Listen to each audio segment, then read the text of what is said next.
Армысыздар, текті елінің текті ұрпақтары. Армысыздар, кешке жиналған көпшілік қауым. Мұхтар Әуезовтің 125 жылдығына арналған әдеби кешімізді ашық деп жариялауға рұқсат етіңіздер. Бүгінгі әдеби кешіміздің қазақты әйгілі жазушысы, қоғам қайраткері, Қазақ КСР ғылым академигінің академигі, филология ғылымның тұңғыш докторы, профессор, Қазақ КСР-ның еңбек сіңірген ғылым қайраткері Мұхтар Әуезовтің туғанына 125 жылдық мерейтойына арналады. Әдебиеттің асқары, іспеттес тұлғаның өмірі де өзде дара-дана. Мұхтар Әуезов жомарт табиғаттың жарық дүниеге тым сараң сыйлайтын бір туары. 19 ғасырдың асқар белі Абай болса, 20 ғасырдың заңғар биігі Мұхтар Әуезов. Туған жері бұрынғы Семей уезінің Шыңғыс болысы. Әкесі Омархан мен атасы Әуез сауатты кісілер болған. Атасы Әуез бен әжесі дінасылдың тәрбиесінде болған бала. Мұхтардың алғаш сауатын ашушы да атасы. Сол арқылы 6 жасынан Абайдың өлеңдерін жаттап, ол ауылдастарына айтып оқып беретін дәрежеге жетеді. 1908 жылы Семейдегі Қаммаладин Хазірет медресесінде оқып, одан орыс мектебінің дайындық курсына ауысады. 1910 жылы 5 класстық орыс училищесіне түседі. Осы жерде оқып жүріп, Дауыл атты алғашқы шығармасын жазады. Орта Азия мемлекеттік университетінің түркология кафедрасына аспирантураға түсіп, сол кешегі қазақ халық ағарту институтында орыс және қазақ әдебиет пәндерінің оқытушысы болып қызмет атқарды. Қазақтың мемлекеттік университетіне ауысты да, оның жалғастығы өмірдің соңына дейін. Мұхтардың әдебиеттік жауһарларына қалам тербеуі Абайды зор биікке балауында, Абайды шын санауында. Бала кездегі арман, Абайдың өлеңдері, Абайдың қара сөздері арқылы есейгенде шын армандарға ұласып жатты.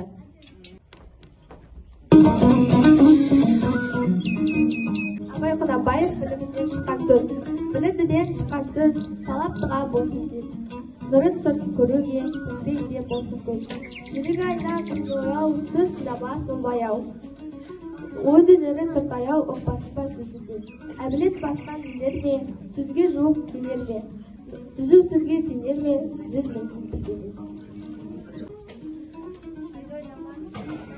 Тағатқұл артық білуге, артық жылын кітапта ерінбей оқып көруге.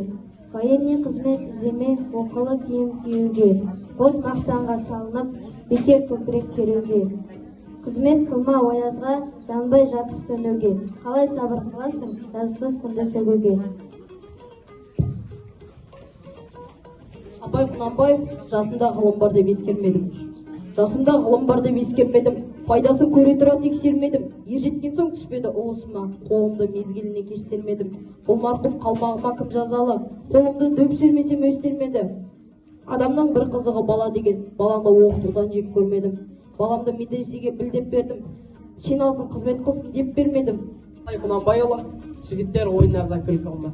Жігіттер ойындардан күлкі қылмады. Екі түрлі нәрсе ғой сүрмесім бар. Арзан, жалған күлмейтін шын күлерлік. Ер табылса жарайды қылса сұхбат. Кейбіреу тыңдар үйден шыққанынша, кейбіреу қояр көңіл ұққанынша. Сөз мәнісін білерлер кейбіреу бар. Абайлар әрбір сөзді өз қалынша. Шын көңілмен сүйсеген кімді сүйсе, бір сөзімен түрсеген жанса кейсе, қырмызы қызыл жібек бозбалалар бұғақ бұлдай болғайды бірдің дейсе.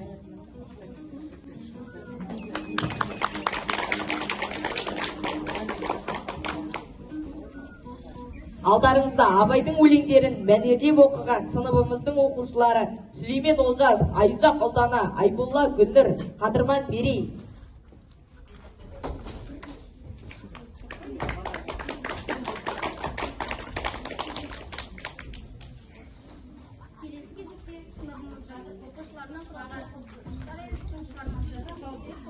Сақталып қойылып. Шұбарадырлағанды сайы елсіз. Айналада қабат-қабат шұбарадырлар. Жақын төбелердің барлығын аласа боз қараған тобылғы басқан. Маңайы қасқырдың ойнағы. Жас шөптер басылып тапталып қалған. Жақындағы қарағандарда қасқырдың ақ жүндері көрінеді. Қыстан қалған түбіті қазірде әр жерде сөйтіп жұлынып қалып жүр. Індердің орта жерінде екі қалың сазыр шайқалып өсіпті. Қазірде соның түбінде қысқы жүні әбден түлеп болмаған ақ қасқыр жатыр. Бауырында кішкентай көк күшіктері қыбырлайды.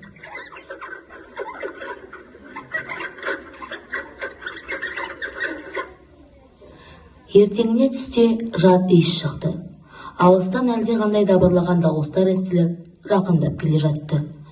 Күшіктері жоталарынан тістелеп, індерге тығып тастап, ақ қасқыр қараған ішіне кірді. Жып-жылы мықты тұсаулар мойнынан, жотадан ұстап, бар күшті сыртқа алып шықты.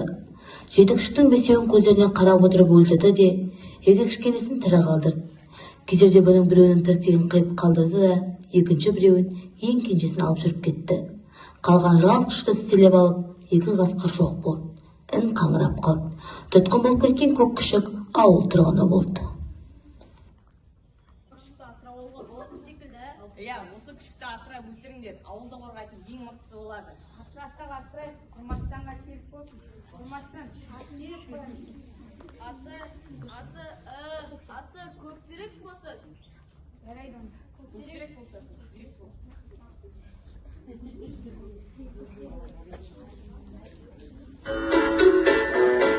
Ертеңді кеш айналасынан шықпайды. Өзіне жеке ас қиғыш ит-аяқ әзір болды. Бауырын көтеріп, тырбанып, жүруге айналған соң мойнына жіп тағып, үй ішінен шықпайды. Түн баласында құрмаш қасын алып жатады. Сол үшін кәрі әжесінің қойнынан да шығып кетті. Өле жатады. Қасында не аяқ жағында, көлпенің астында көксерек жатады.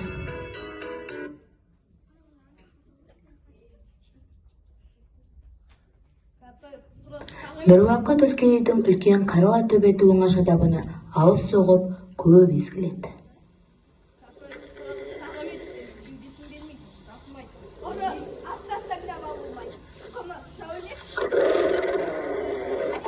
Қойды үркіте береді, түнде көзі жақсы көреді, тегеттен қорыққаннан ғана үйде жатады. Көксерек тамаққа өлгенше аш қарағыды. Алдына құйып қойған асты әлі күнге қасында кісі қадалып тұрса, жаламай, жемейді. Жалғыз-ақ кісі көз тайса болып, қазір жоқ қылады. Бірақ егер дөпті ғарлашып кетсе, өзіне бермеген асы да жеп қояды. Мына бәлеңді қарай гөр. Берген асыңды бір тауысып, бермегеніңе де көз тігетін болған. Өзіңнен абайлау керек. Бір күні кешке жақын ауыл жанында жатқан қойға қасқыр шапты. Дөң басында қойшының айғайымен қатар ауылдағы кәрі жас, атлы жаяу иттер айдақтап, түгел жүгіріп еді. Көксерек! Көксерек! Көксерек! Көксерек! Көксерек! Әбден қас қарауға айналған уақытта көксерек жалғыз өзі баяулап басып ауылға келді. Бірақ үйге кірген жоқ. Анадайда тұрып, қайта-қайта шаңдатып жер тырнайды. Әрлі-берлі жүріп, жер иіскелейді, тыныштала алмағандай.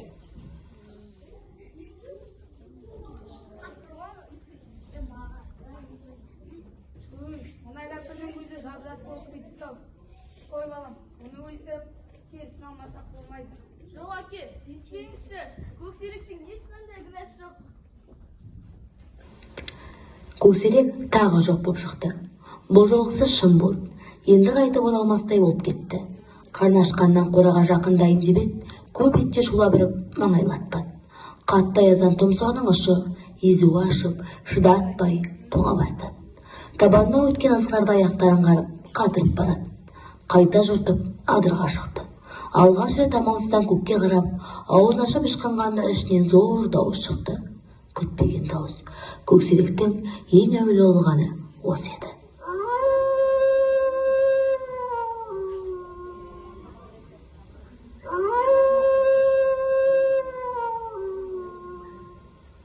Көксеректің дауысын естіп, маңайда жүрген қаншық қасқыр мұны іздеп келеді екен.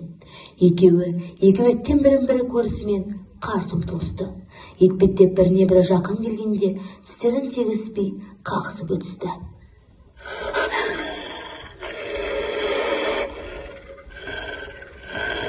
Көсіліп алып, сайға қарай салды. Екеуі де енді ширақ қатты жортады. Күдірейген жоталы, ашулы көксерек тағы да жортуылға шықты. Белгілі жемдік біткеніне 2 күн болған. Содан бері аш еді. Жорта баяғы қарадардан шықты. Түске жақын мезгіл еді. жолта-жолтадан қарауыл салып, желке тұмсығын төсеп, белгілі иіс күтті.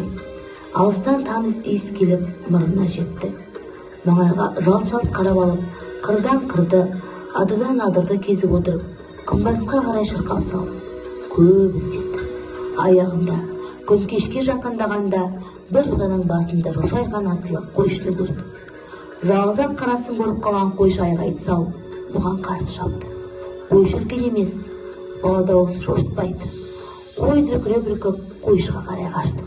Қасқыр жақындап, бір қызыл қойға ауызы салғалы ентелеп келіп қалып еді. Бағанадан айғайлап келе жатқан қойшы қасына келіп қалыпты. Еріксіз жалтарып бұрыла беріп еді. Қой ірілінді.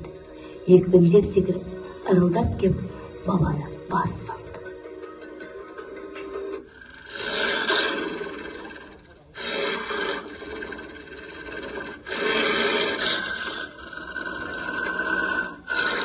Бұл бала Құрмаш еді. Құрмаштың жаназасына жиналған қарадыр елі көксерек жайынан неше алуан әңгімелер құрды. Сол жиында бұны не қылса да ізге түсіп соғып алуға, өлтіруге сөз байласты. Бұл әңгіменің ортасында Қасен еді. Ол белгілі аңшы, баяғыдан құс салып, ет жүгірткен. Өзі осы маңайдың ауқатты, әлді жігіті Қарадырдың мырдасымағы. Қалада қызметте тұратын інісі бар. Сол арқылы биыл күзді күні бұның ауылына желден қасқыр алатын бір ит келген. Қазір барлық Қарадырға да, маңайдағы өзге де елге даңқы шыққан Аққасқа осы Қасеннің иті. Сол жалғызыңды өлтіріп берген қасқырдың көзін ұрғызбасам, сен маған туысқан емессің. Бүгін Аққасқа өлсін, не өлтірілсін, ауылға одан басқа иттің керегі жоқ тіпті. Өткен түнде көкшолақ жылқыларға шауып, бір жабағыны жекпетіпті. Жалғыз өзі бір семіз жабағының жарты етіне жақын жетті. Бұл не деген жалмауыз екенін білмейміз. Әкейін. Ол ұзаған жоқ, ол болса осы Ақсорайының арланысынан табылады. Сол уақытта қасқырдан тым жеді. Осы қасқыр кешеден бері келіп араласты. Ізтайын өзіндей. Әнемінде келіп бір тай жекпету еді. Істегендерінің өзі сол, бір кәпір сарқынды. Бәрін істеп жүрген сол. Енді әттең дүние соны қолға берсеу.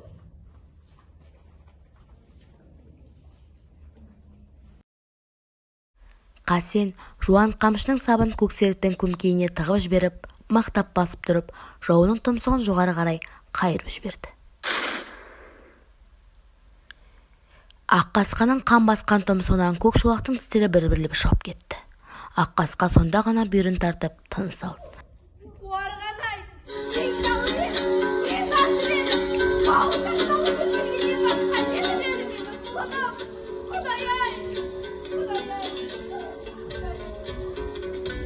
Ақсақалдар мен әйелдер рөлінде Қадырман Мерей, Сәуірбек Кәусар, Бекғали Альбина, Утебай Бекзат, Әділ Батыр, Келям Нұржан. Ата рөлінде Қожахмет Бибосы, әже рөлінде Айдарбек Інжу, Қасен рөлінде Жарылғас Дидар, Құрмаш рөлінде Сатыбалды Нұрасыл, Көксерек рөлінде Сүлеймен Олжас.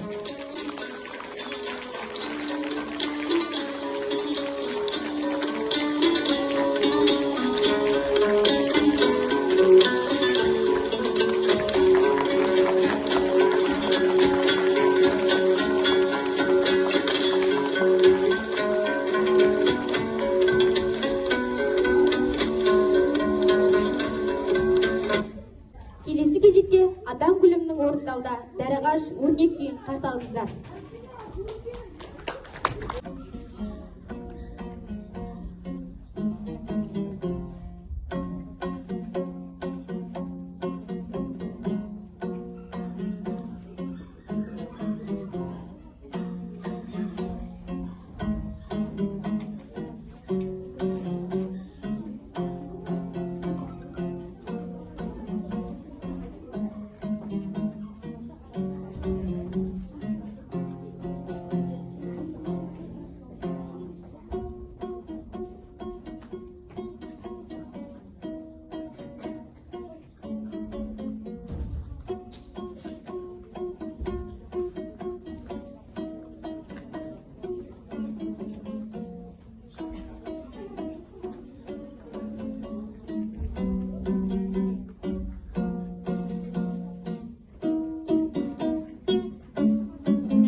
Қазақ әдебиетімізде Мұхтар Әуезовке арналған өлеңдер де аз емес.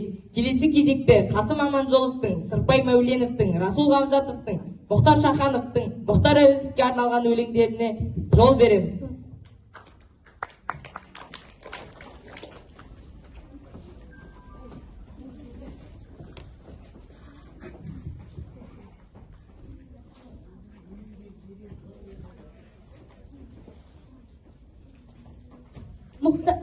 Қасым Аманжолов, Мұхтар аға. Мұхтар аға едіңіз. Мықтылықты көзбен көрдік енді біз. Рахмет сізге, ақындардың ағасы. Бәйгемізге қасқайып бір келдіңіз. Лауреаты, ең құрметті сыйлықтың. Бүгінгі күн аузында сіз жұрттың. Ертең елдің көкірегіне орнайсыз. Даңқты сізде топтан озған жеріктің. Жаса біздің асыл ойлы ағамыз.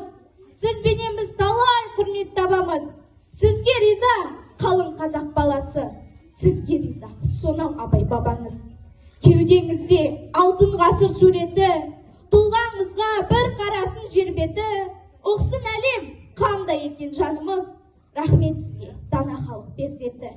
Туған жердің еменіндей бойлаған, көп тусын деп ақын жанды ойладам. Тойыңызға тұйғындай боп толғанам. Өзіңіздей өссем деп те ойланам.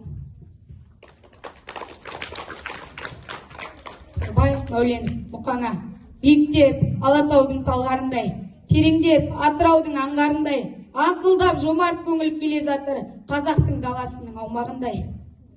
Расул Ғамзатов, Мұхтар аға. Көргенмін құрмет сыйыңды, қонақ боп аға үйіңде. Бір кезде саған жырымды, оқығам абар тілінде. Түсіндің жарың жырымның, қарадың үнсіз асқарға. Ұқсайды дедің тілің бір, күңгірлеп жатқан тастарға. Даусы бар мұнда ежелгі, таудағы қалың тұманның, сарқырап аққан өзеннің, шаңқылдап жатқан кранның. Тағы да үнсіз тоқталдың, өзіңе біткен әдеппен. Ұлы ғой Кавказ деп қалдың, кеңістік жоғау тек әттен.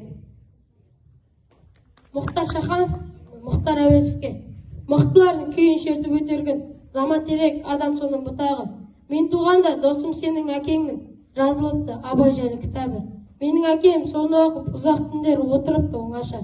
Бір биікпен табыстым деп тамаша, шаттаныпты балаша. Айқара ашып аспанын, жинап барлық достарым мен қастарын. Ниетімді құптар деп, бұл есімде ерекше бір құт бар деп. Мына мендей перзентіне сол күні ат қойыпты Мұхтар деп. Көкіректе арман көп. Біздің ауыл иттерінің аты да келеді ылғи бір басарлан деп. Бірақ әлі қасқыр алған бірі жоқ. Қасқыр түгіл қоян ұстар түрі жоқ. Деп күліпті төрде отырған бір кісі, жұрт шаттығын су сепкендей басыпты. Әлгі адамның әжуалы күлкісі, әкем сонда бесігіме сүйеніп, көп тұрыпты көңіл менен құлаған. Ұлым, сенен сұранам, тірлігіңде бой көрсетпе жырадан. Ұлым, мені таба қылмамнаған. Қыран болсан, кеңістік көп қайдада, деп сенімен жұмайыпты жай ғана.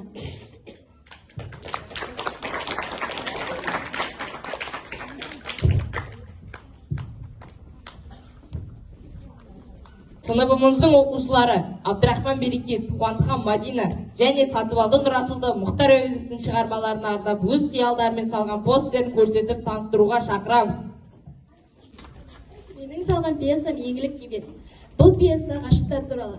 Мұхтар Әуезов осы пьесаны ең алғаш рет екі ағаш үйді қосып сахна ретінде қойылып қойғызған.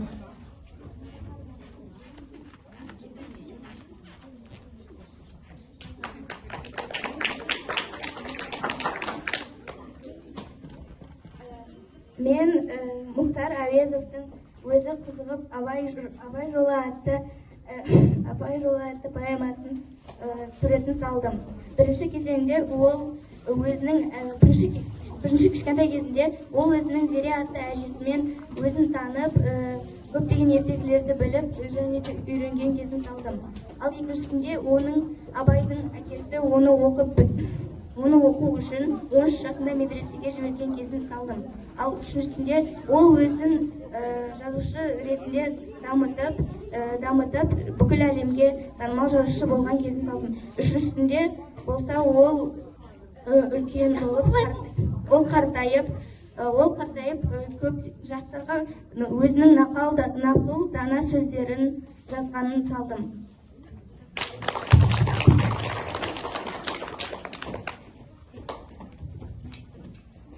Келесі кезекте 7А сынып оқушыларының орындауда жетекшіміз Дәметкен Ерболатқызының сұрауымен жазылған сөзі Қартабай Азамат әні, Әсет Бәсеевтің Мұхтар Әуезов 125 жылдығына арналған Мұхтар ата әні.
Бүгінде есімі ұлттың мақтанышымызға айналған атағы жер жүзіндегі адамзат баласының арыстандағы атанған Шекспир, Пушкин, Толстойлармен теңдесіп, әлемдегі жаңа үркердей ұлылардың қатарына кірген халқымыздың кемеңгер перзенті дара және дана Мұхтар Омарханұлы Әуезовті қазақ мәңгілік жоқтап өтеді.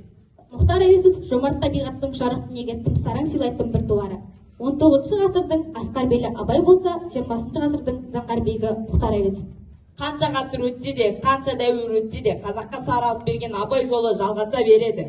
Өлді деуге бола ма? Айтыңдаршы, өлмейтұғын артына сөз қалдырған Мұхтардай ұлылар мәңгі жасайды.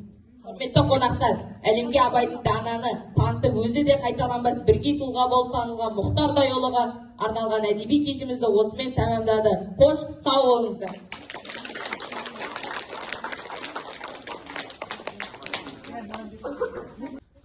Құрметті ата-аналар және мына ұжымдастар және мына оқушылар және мынау ерекше бүгінгі тамаша ашық сағатын өткізіп бізді көрермен ретінде қатыстырып отырған 7-ші А сынып оқушылары және сынып жетекші Дәметкен апайымызға үлкен рахмет айтамын. Сіздерге біріншіден бүгін қош келдіңіздер дейміз. Біздің мектепте ата-аналарды қатыстырып, өз сыныбындағы ерекше ашық сағат өтіп жатыр. Алғыс айтамыз апайына. Әрине бүгінгі үлкен өз сыныбында өткізіп жатқан әлемге әйгілі жазушы, профессор, доктор, қоғам қайраткері Мұхтар Әуезов туралы қысқаша болса да біразымыз мәлімет алдық деп есептеймін. Себебі бұл Мұхтар Әуезов жаңа айтып жатыр ғой, шетелдегі үлкен ғалымдармен теңдес. Өзі өтсе де артына мұра қалдырған, біздер үшін, болашақ балаларымыз үшін. Сондықтан бір сыныптан осындай үлкен шараны өткізіп жатқан Дәметкен апайға алғысымызды айтамыз. Себебі мен де осы сыныптың ата-анасымыз.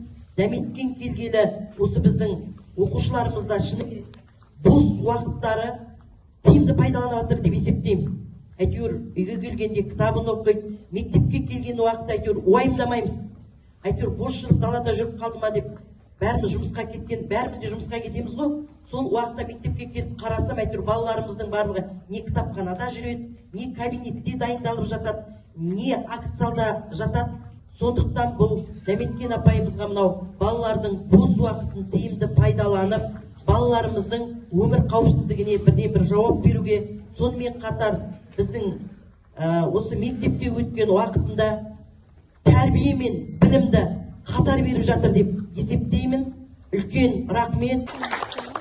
Сәлеметсіздер ме, құрметті ұстаздар. Барлықтарыңызға да осындай кішігірім болса да тәрбие сағатымды ашық түрде көруге келгендеріңізге алғысымды білдіремін. Енді біз жаңа айтып өттік, ата-аналарымыз да бар деп. Мен сөзді осы жердегі оқушым Биболсынның анасына сөз кезегін бергім келіп отыр.